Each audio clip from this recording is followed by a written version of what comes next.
Rishita Manhattan निवासियों ने builder के खिलाफ अपार्टमेंट परिसर में किया धरना प्रदर्शन। बिल्डर के खिलाफ लगाए आरोप। निवासियों का कहना है कि बिल्डर नहीं करता है वहां के लोगों की कोई समस्या का निराकरण। निवासियों को पानी सुरक्षा, मेंटेनेंस आदि कई मार्गों को लेकर किया धरना प्रदर्शन। वहीं निवासियों की माने तो वह कई वर्षों से लगातार शिकायतों और बैठकों के बावजूद समस्याओं का समाधान नहीं हुआ। यदि उनकी मांगों को जल्द बिल्डर ने सुनवाई नहीं की तो आगे जो समिति के लोग फैसला लेंगे वह होगा। रखते हैं या कुछ है या उसका आपका जो कॉन्ट्रैक्ट है वो बताइए, क्योंकि मैं ये देख रहा हूँ कि इनके यहाँ आदमियों की बहुत कमी है। किसी भी डिपार्टमेंट में, चाहे इलेक्ट्रिकल हो, चाहे इनका प्लम्बिंग डिपार्टमेंट हो, चाहे इनके पास आदमी नहीं है, वही 2-3 आदमी होते हैं। इसीलिए आप लोगों की जो भी समस्याएं होती हैं वो काफ़ी दिन बाद, मतलब आप आज करिए तो 2-2, 3-3 दिन लग जाते हैं आपकी समस्याओं का निराकरण करने के लिए। हमने जब बिल्डर से साथ मुलाकात हुई तो उनको भी ये चीज़ों को बताया। मैं वीरेंद्र कुमार सिंह, जनरल सेक्रेटरी रिश्ता मैनहट्टन एसोसिएशन ऑफ एलाइटीज। किस तरह की परेशानी है जिसमें आप लोग को ये मौका मिला जो यहाँ पर बैठने का, क्या वजह रही? डेवलपर की वादा खिलाफी, जिसके लिए उसने ऑलरेडी हमसे पैसा ले लिया है या पैसा ले रहा है, को ना पूरा करना, जिसकी वजह से हमारा पूरा परिवार, हम लोग यहाँ के सारे निवासी जो एक शांतिपूर्ण जीवन की लालसा में यहाँ आए थे, का पूरा ना हो पाना हमारी सबसे बड़ी परेशानी है।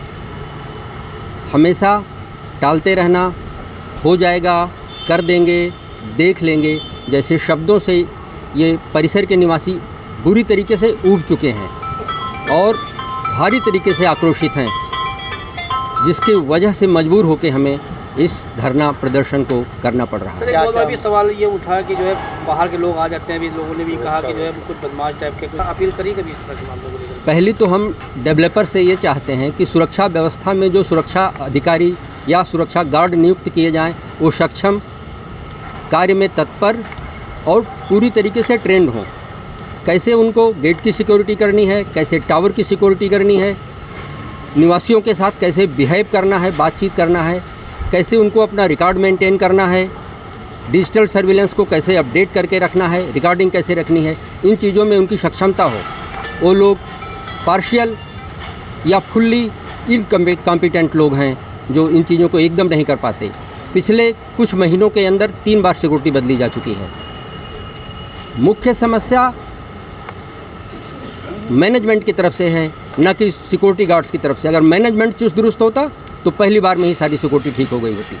उनकी अक्षमता की वजह से बाहर के लोग बिना स्क्रीनिंग के, बिना किसी वेरिफिकेशन के सीधे अंदर आ जाते हैं और फ्लैट तक पहुंच जाते हैं, रात के किसी भी टाइम, दिन के किसी भी टाइम। मूलतः क्या क्या समस्याएं हैं? जो सबसे मुख्य समस्या है वो है मेंटेनेंस, पानी, सुरक्षा, बिजली, अनुरक्षण, ये सारी ही समस्याएं मुख्य समस्याएं हैं। अभी किसी भी समस्या का कोई निराकरण नहीं किया गया। बहुत बार डेवलपर से मैंने ये जानने की कोशिश की कि पिछले 6 महीने में आप कोई एक समस्या का, जिसको आपने अपनी तरीके से निराकरण कर दिया हो, का नाम ले लें। आज तक एक भी समस्या को उसने निराकृत नहीं किया है। ठीक है सर, थैंक यू। मैं डॉक्टर धर्मेंद्र प्रताप सिंह।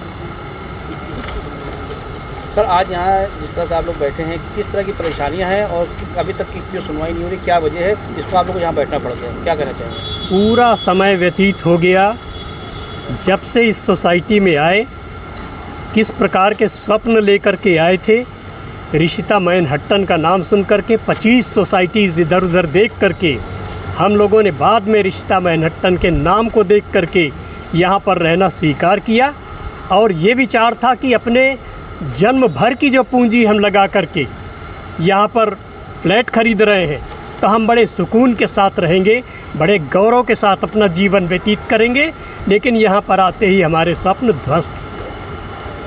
ये विचार कीजिए कि यहाँ पर आते ही अगर अपने बच्चों को लेकर के हमें चिकित्सक के पास जाना पड़े और चिकित्सक ये कहे कि आपका पानी ख़राब है साहब, शुद्ध जल लीजिए, तो हम बिल्डर के पास ही जाएंगे।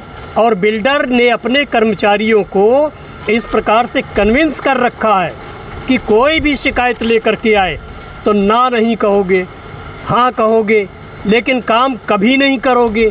क्योंकि काम करोगे तो हमको परेशानी होगी।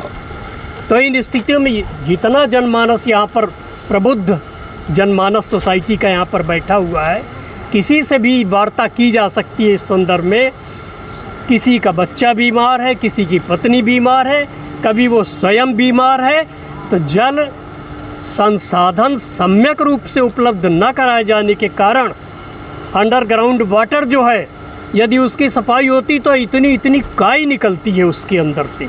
अब सोचिए कि इतना प्रदूषित जल लेकर के अपने शरीर को हम कहाँ तक सुरक्षित रख पाएंगे, ये एक बहुत बड़ा प्रश्न चिन्ह है हमारे सामने। शरीर के लिए बहुत अहम जो होता है वो है जल। अहम स्रोत है। कहा जाता है कि जल ही जीवन है और जीवन के तंतुओं से हम निराश हो रहे हैं। जीवन हमें प्राप्ति नहीं हो पा रहा, हम लेने आए थे जीवन और निराश हो रहे हैं केवल जल के कारण।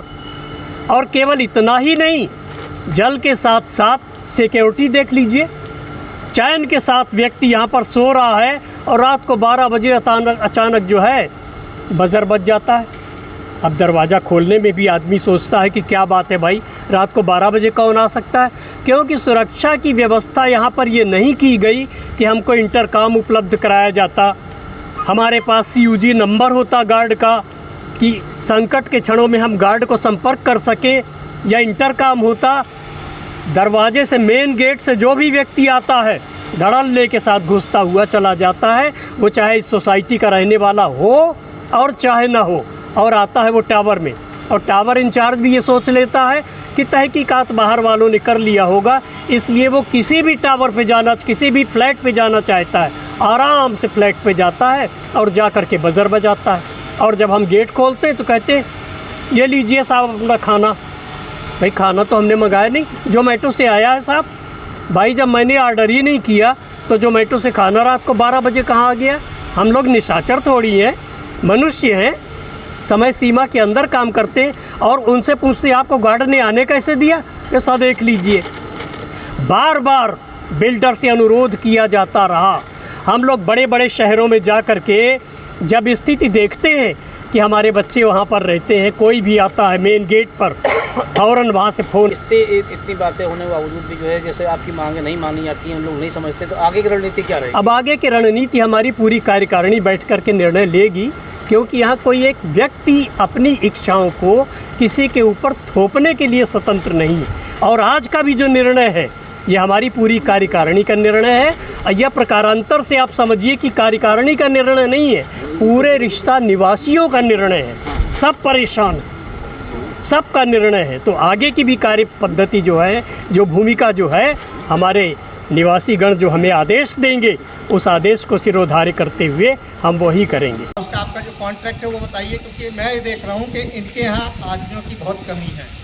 किसी भी डिपार्टमेंट में, चाहे इलेक्ट्रिकल हो, चाहे इनका प्लम्बिंग डिपार्टमेंट हो, चाहे इनके पास आदमी नहीं है, वही 2-3 आदमी होते हैं। इसीलिए आप लोगों की जो भी समस्याएं होती हैं वो काफ़ी दिन बाद, मतलब आप आज करिए तो 2-2, 3-3 दिन लग जाते हैं आपकी समस्याओं का निराकरण करने के लिए। हमने जब बिल्डर से साथ मुलाकात हुई तो उसको भी ये चीज़ों को बताया।